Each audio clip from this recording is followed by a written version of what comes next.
වැඩිපුරම සීනිගම ගිහින් මිනිස්සු මොකද්ද කරන්නේ? සෙත් පතනවද? හැඹරියම්ම කියලා කියනව නේද?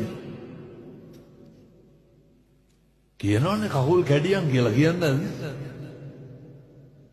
කොරවයන් කියලා පටු ගැට ගන්න. කාටද? මේ පැතිවලත් එහෙමද නැහැ? පොඩි හරි හොරකමක් වුණොත් මොකද කරන්නේ? වෙනසනේ පතනවනේ දරුවෙකුටවත් හරියන්න එපා කියලා. මැරෙන්න කලින්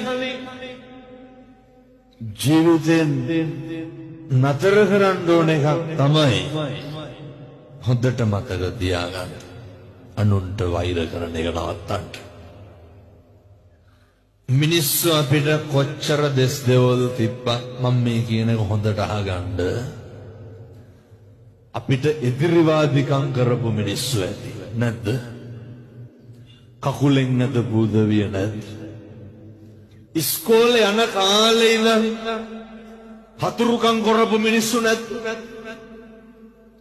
කසාද බැඳපු ගා ඉඳන් කෙනෙහිලිකම් කරපු නැන්දම්මලා නැද්ද?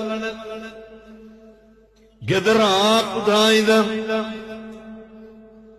ගම රටත් එක්ක අපිරිය කරපු මිනිස්සු